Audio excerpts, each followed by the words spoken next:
ఓం శ్రీమాత్రే నమః. మన దుర్గమ్మ తల్లి భక్తులందరికీ కూడా నమస్తే అండి. అమ్మవారి ఆశీస్సులు మీ అందరిపై ఉండాలి అని, మీరెప్పుడూ సంతోషంగా, ఆనందంగా ఉండాలి అని మనస్ఫూర్తిగా అమ్మవారిని కోరుకుంటున్నానండి. ఈరోజు వీడియోలో మన అమ్మవారి సందేశం. చూడు తల్లి, నువ్వు కోరింది జరగటం లేదు అని చాలా దిగులు పడిపోతున్నావు. నేను చెప్పేది ఒక్కసారి వినమ్మా అనైతే మన దుర్గమ్మ తల్లి మనందరి కోసం చాలా అంటే చాలా చక్కటి సందేశం తీసుకొచ్చారండి. మరి అమ్మవారు ఇలా ఎందుకు చెబుతున్నారో అమ్మవారి మాటల్లోనే తెలుసుకుందాము. చిన్న రిక్వెస్ట్ ఫ్రెండ్స్, మన వీడియోస్కి అయితే ఒక చిన్న లైక్ ఇవ్వండి. ఫస్ట్ టైం చూసేవారైతే మన ఛానల్ సబ్స్క్రైబ్ చేసుకుని కొంచెం సపోర్ట్ చేయండి. ఇంకా మన అమ్మవారు ఏం చెప్పబోతున్నారో అమ్మవారి మాటల్లోనే తెలుసుకుందాము. చూడు తల్లి, నువ్వు కోరింది జరగలేదు అని చాలా దిగులు పడిపోతున్నావు. ప్రతి క్షణము కూడా నిన్ను గమనిస్తూ ఉన్నానమ్మా. చాలా అంటే చాలా దుఃఖిస్తున్నావు. అయితే నీ బాధను చూస్తూ ఉంటే నేను అస్సలు తట్టుకోలేకపోతున్నానమ్మా. నువ్వు జీవితంలో గెలవలేక ఓడిపోతున్నాను అని అనుకుంటున్నావు. నిజానికి అది ఓటమి కాదు తల్లి, నిజమైన గెలుపు. నువ్వు ఇలా అనుకుంటున్నావు కదమ్మా. అమ్మా దుర్గమ్మ తల్లి, నేను మనసులో ఏదైనా అనుకుని అది సాధించాలి అని అనుకుంటే అది వెనక్కి వెళ్ళిపోతుంది. నేను ఎంతగా పోరాడుతున్నా కానీ ఆ పోరాటానికి అర్థం లేకుండా పోతుంది. నేను అనుకున్నది జరగకపోవటం వలన మరి కాస్త నిరాశ అనేది మిగులుతుందమ్మా. అన్నీ కూడా నేను ఎదుర్కొనేలా చేస్తున్నావు. చాలా అంటే చాలా కష్టాలు వచ్చేలా చేస్తున్నావు. ఏంటి దుర్గమ్మ తల్లి, ప్రతి క్షణము కూడా నిన్నే నమ్ముకుని ఉన్నాను కదా, మరి ఎందుకు నాకు మాత్రమే ఇన్ని బాధలు అని అడుగుతున్నావు కదమ్మా. చూడమ్మా, నీకు నిజంగా చెప్పాలి అంటే నీది అపజయం కానే కాదు, నిజమైన గెలుపు నీది. నువ్వు ధైర్యంతో ఉండు. నేను చెప్పే మాటలు ఆలకించు. ఇప్పటి వరకు ఎన్ని కష్టాలు పడుతున్నా సరే, సమస్యలతోటి సతమతమవుతున్నా సరే, దుర్గమ్మ తల్లి ఎందుకు పరీక్షిస్తుంది, ఎందుకు సమాధానం చెప్పటం లేదు అని అనుకుంటున్నావు కదా. చూడు తల్లి, నేను పరిష్కారం ఎందుకు చూపించటం లేదు అని అనుకుంటున్నావు. ఎన్ని సమస్యల నుంచి నేను నిన్ను బయటకు తీసుకువచ్చాను. ఒక్కసారి అన్నీ కూడా నువ్వు గుర్తు చేసుకో అమ్మా. నీకు ఎన్నోసార్లు పరిష్కారం చూపించాను. ఏ కష్టం కూడా నువ్వు పడకుండా ఆ కష్టాల నుంచి నిన్ను దాటించేశాను. నువ్వు బాధపడుతూ ఉండటం వలన నీకు అర్థం కావటం లేదు. ఒక్కసారి ఆలోచించు తల్లి. ఒక్కసారి మనసా వాచా కర్మణ ఆలోచించు బిడ్డ. నీ కష్టాల్లో నీకు ఎప్పుడూ నేను సహాయపడలేదా? అలాగే ప్రతి కష్టంలో కూడా నేను ఉన్నాను అని చెప్పి ఆ కష్టాన్ని నేను తొలగిస్తున్నాను అని నీ అంతరాత్మకి నేను గుర్తు చేయలేదా? నువ్వు ఆ కష్టాన్ని ఎదుర్కోవటానికి ధైర్యాన్ని ఇచ్చాను. అలాగే ఎంతో సహాయం చేశాను. ఒక్కసారి నువ్వు మనసు పెట్టి ఆలోచించు. అప్పుడు నీకే అర్థమవుతుంది. ఒక్కొక్కసారి సమస్య తీవ్రతను బట్టి దాని పనది చేసుకుంటూ వెళుతుంది. నువ్వేమీ అక్కడ ఆగిపోలేదు కదా. ఆ సమస్యలన్నీ కూడా దాటుకుంటూ ఇక్కడి వరకు వచ్చావు. మరి నా సహాయం లేకుండానే నీకు నువ్వుగా ఈ సమస్యలన్నీ కూడా దాటుకుని వచ్చావా? భగవంతుడు అనేవాడు కష్టాలు ఇచ్చినప్పుడు వాటి నుంచి బయటికి తీసుకురావడానికి ప్రయత్నం చేస్తాడు. భగవంతుడు సహాయం చేయటం లేదు అని నువ్వు ఎప్పుడూ కూడా అనుకోవద్దమ్మా. నీకు ఒక విషయం చెబుతున్నాను. నువ్వు ఎవరూ వద్దు అని అనుకున్నప్పుడే నీ జీవితానికి ఒక అర్థం వస్తుంది. ఏదైనా సాధించగలను అనే ధైర్యం కూడా వస్తుంది. అంటే ప్రస్తుతానికి నా చుట్టూ ఎవరూ లేరు, నాకు నేనే ధైర్యం, నాకు నేనే ఒక శక్తిని అని అనుకుని నీకు ఏ కష్టం వచ్చినా సరే ధైర్యంగా ఉండు. భగవంతుడే అన్నీ చూసుకుంటాడు అనే ధైర్యంతో ఉండు. నువ్వు మాత్రం కష్టాలను చూసి భయపడిపోతున్నావు. కష్టాలన్నీ కూడా నా తల మీదే ఉంటున్నాయి అని తలక్రిందులైపోతున్నావు. నీకు నువ్వే ఓదార్చుకునే శక్తి నీలో ఉండాలి. నిన్ను నువ్వు నిలబెట్టుకునే సామర్థ్యం నీలో ఉండాలి. అలా కాకుండా నువ్వు నీ మనసుని కష్టపెట్టుకుంటే ఎవరూ కూడా నీకు సహాయం చేయరు. ఓదార్పు అనేది ఎవ్వరూ ఇవ్వరు. కాబట్టి ఈ విషయాన్ని నువ్వు అస్సలు మర్చిపోవద్దు. కేవలం నీ వల్లే సాధ్యమవుతుంది అని గుర్తుంచుకో. అలాగే భగవంతుడు నీకు తోడుగా ఉన్నాడు. ఈ దుర్గమ్మ తల్లి నీతో ఉంది అని తెలుసుకో అమ్మా. నీ ఆలోచనలకి, నీ సమస్యలకి తప్పకుండా ఒక దారి అనేది దొరుకుతుంది. అలాగే నీ కోరికలన్నీ కూడా నెరవేరుతాయి. ఆ సమయం ఎప్పుడొస్తుంది దుర్గమ్మ? ఇదిగో అదిగో అంటున్నావు కానీ నాకు నువ్వు ఏ రోజు కూడా ఎటువంటి శుభవార్తలు వినిపించటం లేదు. నా జీవితంలో ఉన్న కష్టాలని నువ్వు పూర్తిగా తొలగించలేదు అని నువ్వు అనుకుంటున్నావు కదా! నీ మనసుని అదుపులో ఉంచుకుని ఆలోచించు. ఒక్కసారి చెప్పు.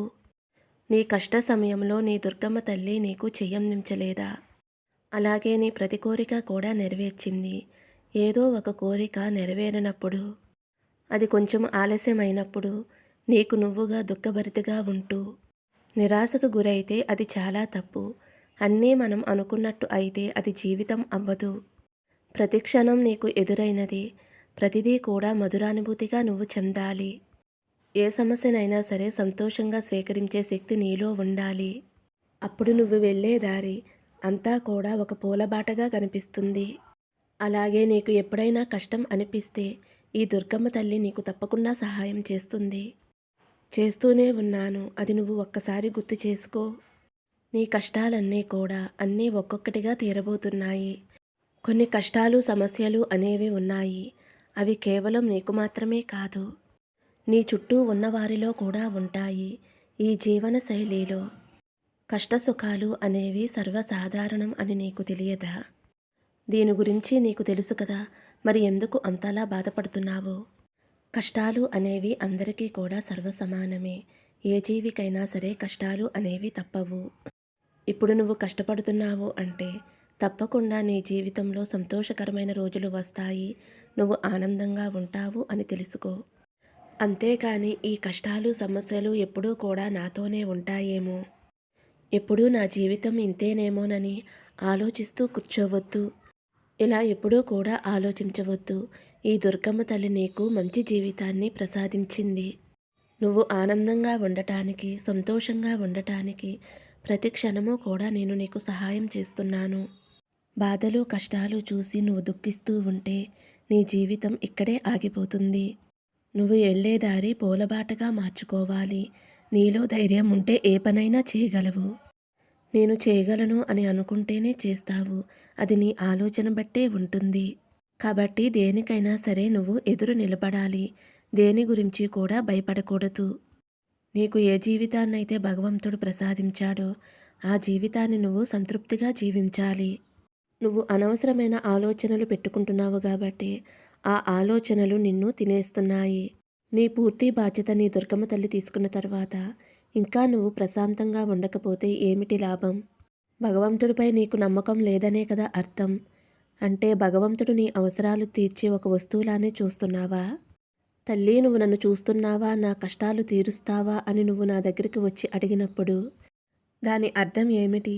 భగవంతుడు ఉన్నాడు అని నువ్వు నమ్ముతున్నావు కదా. మరి ఎందుకు ఆ నమ్మకాన్ని నువ్వు నిలబెట్టుకోలేకపోతున్నావు? ఏ కోరికైనా, ఏ సమస్య అయినా అతి త్వరలోనే ముగింపు పలకబోతుంది. కానీ దానికంటూ ఒక సమయం ఉంటుంది. ఆ సమయం వచ్చేంత వరకు మీరు తప్పకుండా ఎదురు చూడాలి. ఇకపై నువ్వెప్పుడూ కూడా సంతోషంగా కనిపించాలి. అసంతృప్తిగా కనిపించకూడదు. నీ ముఖంలో ఎప్పుడూ చిరునవ్వే కనిపించాలి. అది ఏ సమయంలోనైనా సరే, కష్ట సమయమైనా సరే, నువ్వు మాత్రం ధైర్యంగా సంతోషంగా ఉండాలి. అదే నాకు కావాలి. నీ జీవితాన్ని ఆనందకరంగా మారుస్తాను. నీ సమస్యలన్నిటినీ కూడా దూరంగా విసిరేస్తాను. అన్నిటికీ కూడా కన్నీళ్లు పెట్టుకుంటున్నావు. నా బిడ్డ కన్నీరు పెట్టుకుంటే నేను ఎలా చూస్తూ ఊరుకుంటాను? నేను చూడలేను తల్లి. అందుకే ప్రతిరోజు కూడా నీకు ధైర్యం చెప్పటానికి సందేశ రూపంలో నీకు మాటలు చెబుతున్నాను. కొంతమంది బిడ్డలు నా మాటలు గ్రహించి ఆనందంగా ఉంటున్నారు. కానీ కొంతమంది బిడ్డలను మాత్రం నేను బుజ్జగించవలసి వస్తుంది. వారిని ప్రతి క్షణము కూడా బుజ్జగించుకుంటూ వస్తున్నాను. వారి పట్ల చాలా శ్రద్ధతో ఉంటున్నాను. ఓపికతో ఉంటున్నాను. నేను చెప్పినప్పుడు నా మాటలు వినినట్టే విని, అమ్మా, నీ మాటల వల్ల నాకు ధైర్యంగా ఉంటుంది అని అంటున్నారు. కానీ కాసేపటి తర్వాత మళ్ళీ మొదటికి వస్తున్నారు. ఇలా ఒక్కొక్కరు ఒక్కొక్క విధంగా ఆలోచిస్తున్నారు. ఒక్కొక్క విధంగా ప్రవర్తిస్తున్నారు. అందరికీ కూడా నేనే సర్దు చెప్పుకుని వస్తున్నాను కదా. మరి నీ మనసులో ఆలోచనలు ఎందుకు ఇలా ఉంటున్నాయి? ఒక విషయం చెబుతున్నానమ్మా. నేను చూపించిన దారిలో మాత్రమే మీరు నడవాలి.